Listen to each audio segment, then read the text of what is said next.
네, 반갑습니다. 이현주 더불어민주당 용인정 국회의원, 지금 최고위원 후보입니다.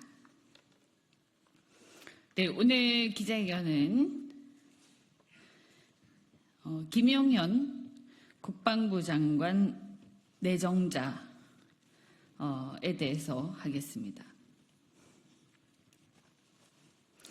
김용현은 박정희 시대의 차지철이다.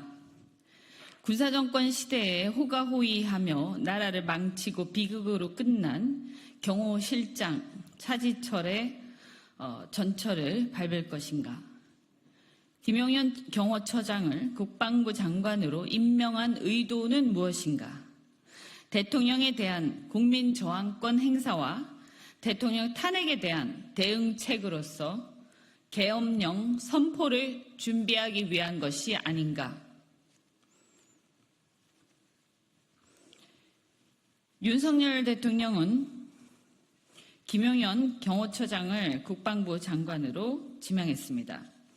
김용현은 윤석열 대통령 부부의 호위무사를 자처했던 사람으로 그간 박정희 군사정권 시대의 차지철과 같은 역할에 충실해 왔습니다. 차지철은 국민과 국가를 우선하기보다 권력자에게 무조건적으로 충성한 인물입니다.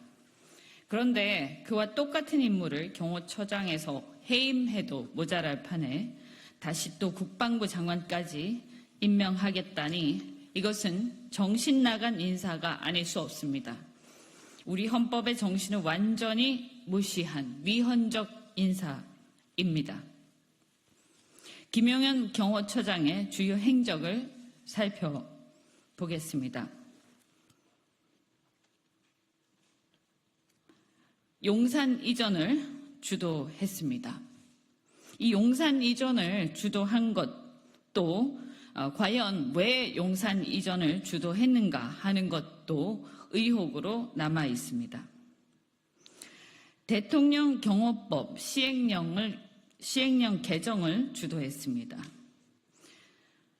경호처장이 경호활동을 수행하는 군과 경찰에 대해서 지휘감독권을 행사할 수 있도록 대통령 경호법 시행령을 개정했습니다. 네, 3,000여 명의 그 연대급 병력을 지휘하는 거대 조직이 된 셈인데 경호처 비대화가 문제가 됐습니다. 이로써 경호처가 군 경에 대한 지휘 감독권이 생긴 셈입니다. 과거에 유신시대 차지철 경호실장이 청와대 탱크 부대를 배치한 것과 유사한 상황입니다. 그리고 입틀막 첫 번째 사건, 진보당 강성희 국회의원에 대한 폭력적 입틀막이 있었고, 입틀막 두 번째 사건, 카이스트 졸업생에 대한 폭력적 입틀막이 있었습니다. 그리고 과잉경호 사태, 미국 하버드 대학에서 있었고, 두 번째 과잉경호 사태, 대구 서문시장에서 있었고, 그리고 국방부의 인사 개입 의혹이 있었습니다. 그래서 군에서 승진을 하기 위해서는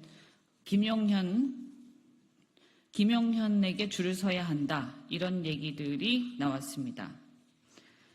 최혜병 수사 외압 의혹 관련해서 수사 외압 또 구명 로비 의혹의 당사자로 지목되고 있습니다. 수사 외압에서 박정원 대령에 대한 체포와 항명죄, 이 외압의 당사자로 지목되고 있고 임성근 사단장 9명의 배후로 지목되고 있습니다. 그리고 이종섭 당시 국방부 장관이 통화했던 대통령실 전화번호 800-7070이 대통령 경호처로 확인되고 있습니다. 또 김건희의 황제 조사, 그 조사받은 곳이 경호처의 교육원으로 밝혀졌습니다. 이렇게 대통령의 심기보조에 힘썼던 박정희 군사독재 정권의 차지철 경호실장과 판박이였습니다. 부마항쟁 당시 차지철은 부산 마산 시민 100만, 200만 명쯤 희생시켜도 괜찮지 않겠느냐고 발언해서 논란이 된 적이 있습니다. 아까 말씀드린 것처럼 대통령 경호법 개정해서 경호처장이 군경에 대해서 지휘 감독권을 행사할 수 있도록 한 것, 이런 것들도 당시 차지철이 수도 경비 사령부의 지휘 체계에 대통령 경호실장이 간섭할 수 있도록 한 것과 똑같습니다.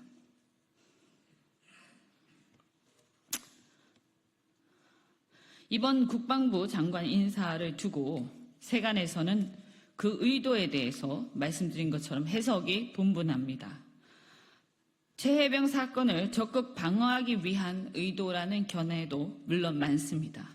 하지만 본 의원의 생각은 그 외에도 대통령에 대한 국민 저항권 행사와 대통령 탄핵을 염두에 둔 사전 포석이 아닌가 하는 의혹을 제기합니다. 2017년 박근혜 전 대통령 청와대는 박근혜 대통령 탄핵을 요구하는 촛불 집회가 열리던 당시 기무사가 청와대 집회 상황과 탄핵 가결 시 조치 사항 등을 보고했음을 정보위 국감에서 확인한 바가 있습니다. 바로 계엄령 문건입니다. 더욱이 김용현 국방부 장관 지명자는 수도방위 사령관과 합동참모본부 작전본부장 등을 역임했습니다.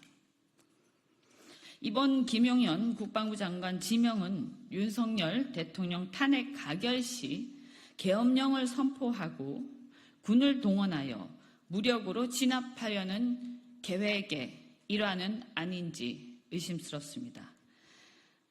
혹시 김용현 지명자가 그동안의 폭력적 입틀막 행태로 보았을 때 가장 확실히 계엄령을 내리고 국회의 계엄령 해제 요구에도 불구하고 여러 폭력적 행태를 불사하면서 그런 것들을 돌파할 수 있는 사람이라고 판단해서 교체한 것이 아닌지 의심스럽습니다. 이미 이러한 의혹은 세간에 퍼지기 시작했습니다.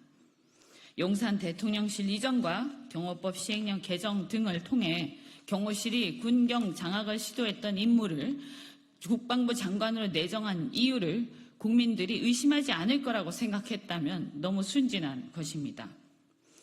차지철과 같이 대통령의 호위무사를 자처하는 사람이기 때문에 군경, 검사, 국회의원 어떤 기관도 겁내지 않고 입틀막하고 억압하면서 대통령을 지킬 수 있다고 판단을 한 것입니까? 윤석열 대통령은 답해야 할 것입니다. 서로 이런 의혹이 세간의 기우에 그친다 할지라도 이런 세간의 의혹은 대한민국 주식시장 등 경제에 매우 심각한 악영향을 끼칠 것이면 명약하나합니다. 따라서 김용현이란 자는 국방부 장관은커녕 온갖 입틀막과 폐악질로 권력을 폭력적으로 부릴 때 일찌감치 경호처장에서 경질되었어야 마땅했습니다. 군사정권이 종식된 지 40년이 좀 안 된 지금 우리가 차지철의 망령을 걱정해야 합니까? 우리가 계엄이란 단어를 지금 이 시대에 떠올려야 합니까? 혹여 기우라 할지라도 그로 인한 주식시장과 경제의 해악을 걱정해야 하는 겁니까? 윤석열 대통령은 즉각 김용현에 대한 내정을 철회하고 이러한 사태를 촉발한 데 대해서 국민들에게 진심으로 사과해야 할 것입니다.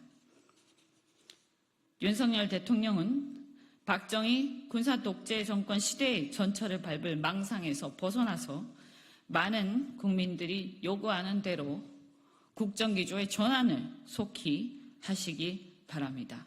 2024년 8월 14일 더불어민주당 최고위원 후보 이현주 말씀드렸습니다. 고맙습니다.